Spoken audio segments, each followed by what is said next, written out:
રાજકોટના Aji dam police મથક વિસ્તારમાં થયેલ હત્યાનો ભેદ ઉકેલાયો છે। 2 દિવસ પહેલા સ્વાતિ સોસાયટી નજીકથી હત્યા કરી સળગેલી અવસ્થામાં મૃતદેહ મળી આવ્યો હતો। મૃતકની ઓળખ વિપુલ વશરામ કિયાણા તરીકે કરવામાં આવી છે। પોલીસે આ હત્યાના કેસમાં 2 આરોપીઓની ધરપકડ કરી છે। આરોપી શામળ ઉર્ફે વિરમ વકાતર અને તેના ભાઈ મેહુલ ઉર્ફે હકો તેમજ બાળ કિશોરની ધરપકડ કરી હતી। આરોપીઓએ 8 લાખ રૂપિયાની લેતી દેતીમાં હત્યા કરી હોવાનું પોલીસ તપાસમાં સામે આવ્યું છે। રૂપિયાની ઉઘરાણી કરતા આરોપીએ યુવકને બોલાવી હત્યા નિપજાવી હતી। મૃતકની ઓળખ ન થાય તેમજ પોતાના ફિંગરપ્રિન્ટ ન આવે તેવા હેતુથી આરોપીઓએ મૃતદેહ સળગાવી દીધો હતો।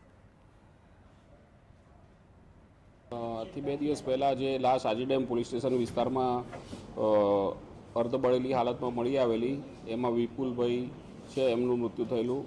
8 લાખ રૂપિયા એમની પાસેથી લીધેલા અને અવારનવાર વિપુલભાઈ દબાણ કરતા, પોતાના પરત પૈસા આપવાની દબાણ કરતા, આમની પાસે પૈસા ન હોવાના કારણે આરોપીઓએ પ્લાનિંગ કરીને રિક્ષામાં બેસાડી આરોપીને અને રિક્ષાના જે ક્લચનું જે સળિયું એ છે તાર, એના વડે ગળે ટૂંપો દઈને મારી નાખેલો રિક્ષામાં અને લાશને પછી અવાવરૂ જગ્યાએ સગે વગે કરીને તેને પુરાવાનો નાશ કરવા માટે પેટ્રોલથી છાંટીને એમને બાળી દીધો।